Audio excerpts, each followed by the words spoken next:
दोस्तों, एक पिता अपने बेड पर लेटे लेटे अपनी 14 वर्षीय बेटी प्रिया के बारे में सोच रहा होता है और वो बहुत ही बेसब्री से अपनी बेटी का इंतजार कर रहा होता है।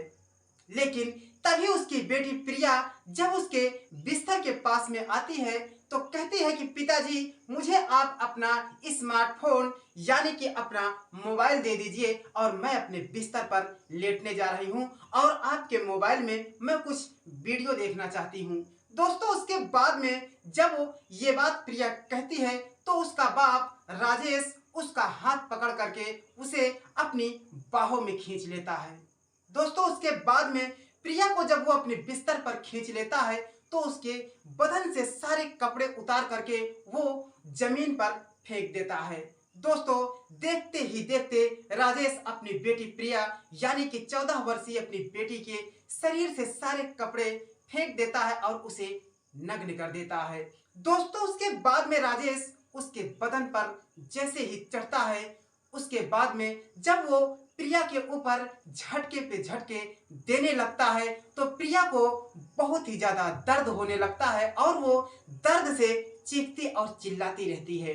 लेकिन राजेश उसके ऊपर झटके पे झटका देता रहता है और प्रिया बहुत ही ज्यादा चिल्ला रही होती है और अपने बाप राजेश से कहती है कि पिताजी, अभी मुझे छोड़ दीजिए, मुझे बहुत ही ज्यादा दर्द हो रहा है और मुझसे दर्द सहन नहीं होता है, तो मैं आपके पास कल आ जाऊंगी और आप कल हवस पूरा कर लीजिएगा।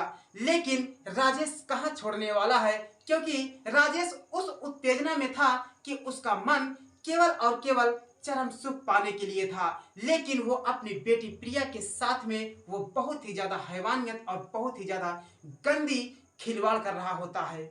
लेकिन दोस्तों, प्रिया को वो नहीं छोड़ता है। ये सिलसिला 1 साल तक चलता रहता है। एक पिता अपनी बेटी के साथ में शारीरिक संबंध बनाता है और दूसरी तरफ उसकी बेटी भी अपने बाप का बराबर साथ देती थी। दोस्तों, ये कहानी गुजरात के एक ऐसे जिले की है जिस जिले का नाम अहमदाबाद बताया जाता है। दोस्तों, वहीं पर एक राजेश नाम का लड़का होता है जिसका दूध की फैक्ट्री बहुत ही जोरों में चलती है और उसकी एक पत्नी होती है और उसकी एक बेटी और एक बेटा होता है। बेटे की उम्र महज कोई 7 से 8 साल और बेटे की उम्र 5 से 6 वर्ष की होती है। दोस्तों, राजेश अपनी पत्नी से बहुत ही ज्यादा प्यार करता है। वो अपनी पत्नी को हर पल अपनी आंखों के सामने देखना चाहता है। दोस्तों, जब रात होती है तो राजेश अपनी पत्नी के साथ में शारीरिक संबंध बनाता है और उसकी पत्नी का ये इच्छा होता है कि उसका पति उसके साथ में एक ही बार शारीरिक संबंध बनाए, यानी कि अगर दोबारा संबंध जब राजेश बनाता है तो उसकी पत्नी को बहुत ही ज्यादा बुरा लगने लगता है। इसी बात को लेकर के कई बार झगड़ा हो जाता है और दोनों में बहुत ही ज्यादा मारपीट हो जाती है। जो राजेश होता है, राजेश अपनी पत्नी को भला बुरा खरी खोटी सुनाने लगता है, उसे गालियां देने लगता है। दोस्तों, एक दिन बात इतना बढ़ जाती है कि जो राजेश की पत्नी होती है वो राजेश का साथ छोड़ करके वो अपने मायके में चली जाती है और राजेश अकेला खोया खोया हुआ सा रहता है और वो हाथ मलते रह जाता है कि अब क्या करूं, मेरी पत्नी मुझे छोड़ करके वो अपने मायके में चली गई।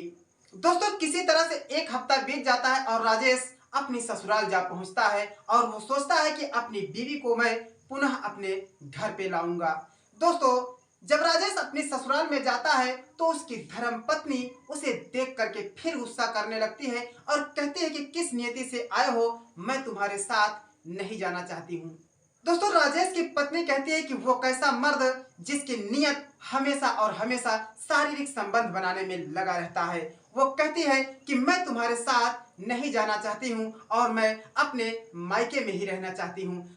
दोस्तों, उसकी पत्नी कहती है कि तुम्हारी भलाई इसी में है कि तुम तुरंत उल्टे पांव अपने घर चले जाओ। दोस्तों, राजेश अब घबरा जाता है और वो अपनी ससुराल से पुनः अपने घर पर आ जाता है और अपनी पत्नी के बारे में जरा भी नहीं सोचता है। अपनी पत्नी के चेहरे को वो अपने दिल से और अपने ख्याल से निकाल देता है कि मैं उसे अब लाने ही नहीं जाऊंगा।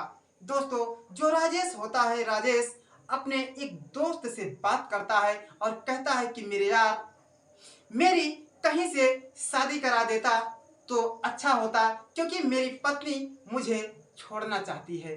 दोस्तों उसके बाद में उसका जो दोस्त होता है वो 1 महीने के बाद में तलाश करने के बाद राजेश से कहता है कि राजेश, एक औरत है जो तुम्हारे लायक बहुत ही अच्छी है, यानी कि वो एक विधवा है, उसकी एक 12 वर्षीय बेटी भी है। अगर तुम चाहो तो तुम्हारे लायक वो बहुत ही अच्छा फिट बैठेगी। दोस्तों राजेश बस क्या था, जब उस विधवा को देखता है तो मस्त हो जाता है और कहता है कि मेरे यार, ये मेरे जीवन साथी बनने के योग्य है और तुम आज ही बात करो, मैं इससे शादी करने के लिए मंजूरी दे देता हूँ। दोस्तों उसके बाद में राजेश उस विधवा से शादी करता है और उस विधवा के साथ साथ उसकी 12 वर्षीय बेटी को भी साथ में लाता है। दोस्तों ऐसे ही ये सिलसिला 2-3 साल चलता है और दोनों में बहुत ही अच्छा खासा बनने लगता है। दोस्तों राजेश की जो दूसरी पत्नी यानी कि जो विधवा होती है वो राजेश के द्वारा प्रेग्नेंट हो जाती है और जब उसका समय पूरा होता है, तो जब उसका बच्चा पैदा होने की कगार पर होता है तो राजेश उसे फौरन एक अस्पताल में ले जाता है। उस दिन राजेश की जो दूसरी पत्नी विधवा होती है वो बहुत ही ज्यादा दर्द से चिल्ला रही होती है, तो डॉक्टर उसका चेकअप करता है और कहता है कि राजेश, तुम्हारी पत्नी को बचाना बहुत ही मुश्किल हो गया है, क्योंकि तुमने बहुत ही ज्यादा देर कर दिया है। डॉक्टर कहते हैं कि राजेश, फिर भी मैं तुम्हारी पत्नी को बचाने की कोशिश करूंगा, बाकी ऊपर वाले की मर्जी है। दोस्तों चेकअप करने के बाद में पता चलता है कि जो राजेश की दूसरी पत्नी होती है उसके पेट में जो बच्चा होता है वो मर चुका होता है और उसका जो बच्चा होता है वो पेट के ऊपर की तरफ चढ़ चुका होता है, जिसकी वजह से ऑपरेशन करते करते उस राजेश की दूसरी पत्नी इस दुनिया से अलविदा कह देती है। यानी कि राजेश अपनी दूसरी पत्नी से भी हाथ धो बैठता है और दूसरी पत्नी भी मर जाती है। दोस्तों उसके बाद में राजेश अपनी दूसरी पत्नी का किसी तरह से दाह संस्कार करता है और बुझे बुझे मन से घर आता है और उसकी जो दूसरी पत्नी की जो बेटी होती है वो बहुत ही रो रही होती है और कहती है कि पिताजी, आप हमारे सगे बाप तो नहीं हैं, आप हमारे सौतेले ही बाप हैं, तो मैं कहाँ जाऊं? मेरी माँ इस दुनिया में नहीं है, मैं अब कहाँ जाऊं? मुझे कुछ समझ में नहीं आता है। दोस्तों राजेश कहता है कि बेटी, तुम्हें कहीं जाने की जरूरत नहीं है, तुम इसी घर में रहो। उसके बाद में राजेश अपनी उस बेटी के साथ में उस घर में रहने लगता है। कई महीने बीत जाते हैं। एक दिन की बात है, राजेश को रात को अपनी पत्नी के साथ में शारीरिक संबंध बनाने का दिल करता है। वो बहुत ही ज्यादा चिंता में होता है, लेकिन करे भी तो क्या, क्योंकि उसकी दूसरी पत्नी भी इस दुनिया में नहीं है।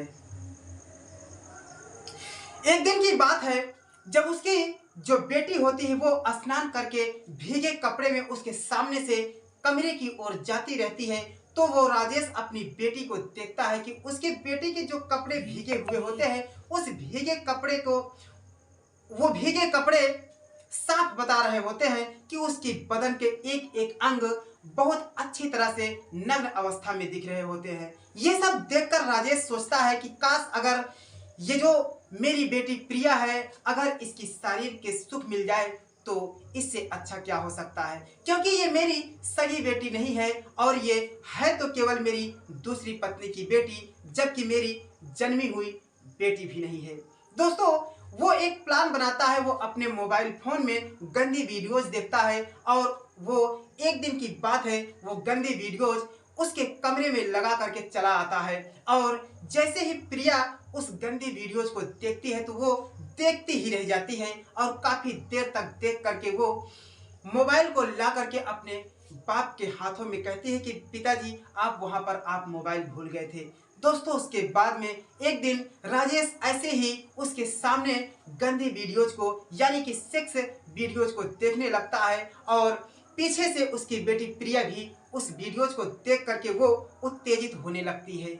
लेकिन दोस्तों अब राजेश उसका हाथ पकड़ करके उसे अपने बगल में बिठा लेता है और कहता है कि बेटी, तुम इस वीडियो को देखो तो वो कहती है कि पिताजी ये बहुत ही गंदे वीडियो है और ये आप मुझे क्यों दिखा रहे हैं, ये मेरे ऊपर क्या असर डालेगा आप तो समझ सकते हैं। लेकिन उसका बाप राजेश सौतेला कहता है कि देखो बेटी, ये तुम्हारे लिए बहुत ही अच्छा रहेगा, आगे चल करके इससे तुम्हें बड़ी सी बड़ी जानकारियां मिलने वाली है। दोस्तों, ऐसे ही कई बार जब उसे वो सेक्स वाली वीडियोज दिखाता है तो वो अब प्रिया भी उस वीडियोज को देखना पसंद करने लगती है। एक दिन की बात है, प्रिया उससे मोबाइल मांगने ही वाली थी और जैसे ही उसके बिस्तर पर जाती है और कहती है कि पिताजी मुझे आप अपने उस स्मार्टफोन यानी कि मोबाइल को दे दीजिए, मैं कुछ वीडियोज देखना चाहती हूँ। जैसे ही वो मोबाइल मांगना चाहती है कि उसका बाप सौतेला उसका हाथ पकड़ता है और उसे अपने बिस्तर पर खींच लेता है। दोस्तों, उसके बाद में रात भर उस प्रिया के साथ में वो गंदी हरकतें करता है, उसके बदन से सारे कपड़े उतार करके जमीन पर फेंक देता है और उसके बदन का एक एक अंग छूने लगता है और उसके साथ में वो शारीरिक संबंध बनाने लगता है, उसे दर्द देता है और उसे झटके पे झटके मारता रहता है। दोस्तों, यह सब जब होता रहता है तो वो चीखती और चिल्लाती रहती है और वो कहती है कि पिताजी मुझे छोड़ दीजिए, मैं कल आपके साथ हम बिस्तर हो जाऊंगी। दोस्तों, वो नहीं छोड़ता है और पूरी तरह से मजा ले लेता है। जब वो थक जाता है राजेश, तब उसे छोड़ देता है और वो दोनों एक ही बिस्तर पर सो जाते हैं। ऐसे ही कई सालों तक प्रक्रिया चलता रहता है। राजेश अपनी सौतेली बेटी प्रिया के साथ में शारीरिक संबंध बनाता है और वो जो प्रिया होती है, प्रिया 3-4 महीने की प्रेग्नेंट भी हो जाती है। एक दिन की बात है, प्रिया बाहर जैसे ही पानी लेने के लिए आ रही थी तो रास्ते में कुछ महिलाएं उसके पेट को देख करके उसे कहती हैं कि बेटी तेरे पेट में क्या है। वो समझ जाती हैं कि इसके साथ में कुछ गलत हो रहा है। दोस्तों, उसके बाद में वो लोग उसे अस्पताल ले जाती हैं और अस्पताल में जब उसका चेकअप होता है तो डॉक्टर कहता है कि ये लड़की अभी 15 से 16 साल की है और ये इस उम्र में प्रेग्नेंट हो गई है। यह सुनकर के औरतें दांतों तले अंगुलियां दबाने लगती हैं और कहती हैं कि बता बेटी ये तुम्हारे साथ किसने किया है, लेकिन वो नहीं बताती है। एक औरत थाने जाकर के कंप्लेन दर्ज कर देती है और उसके बाद में जब पुलिस आती है, उसके बाद में जब पुलिस उसके बाप से पूछती है राजेश से कि तुम्हारी बेटी कैसे प्रेग्नेंट हो गई, तो वो कहता है कि मुझे नहीं मालूम है। उसके बाद में पुलिस उसे मार मार करके जब पूछने लगती है तो वो तब पर भी नहीं बताता है और जब प्रिया को डांट डांट करके पुलिस पूछती है तो प्रिया डर के मारे सारी बात बता देती है। यह सुन करके पुलिस के पैरों तले जमीन खिसक जाती है और राजेश को बहुत ही ज्यादा मार पड़ने लगती है। उसे डंडों से इतना ज्यादा मारा जाता है कि उसके नसों नसों पर वार किया जाता है और उसे हमेशा हमेशा के लिए उम्र कैद करा दिया जाता है। दोस्तों, राजेश ये सोचा था कि ये मेरी बेटी नहीं बल्कि ये मेरी सौतेली बेटी है, लेकिन दोस्तों सौतेले के साथ साथ उसमें बेटी शब्द जुड़ा हुआ था। दोस्तों, अगर सौतेली ही है लेकिन तो क्या हुआ, कोई फर्क नहीं पड़ता है, उसकी बेटी की उम्र की तो थी, लेकिन उस राजेश को ऐसा नहीं करना चाहिए था। दोस्तों, मेरा इस वीडियो से गंदा उद्देश्य नहीं था बल्कि आपको सचेत करने का उद्देश्य था, क्योंकि आज के इस कलयुग के दौर में कहीं पर भी ऐसा हो रहा है कि हम और आप सोच नहीं सकते हैं कि रिश्ते भी शर्मसार होते जा रहे हैं। तो आप चौकन्ने रहिए और सतर्क रहिए, जहां पर रहिए सावधान रहिए। फिर मिलते हैं किसी नेक्स्ट वीडियो में, तब तक के लिए हर शहर की कहानी से सागर को दीजिए इजाजत। जय हिंद, वंदे मातरम।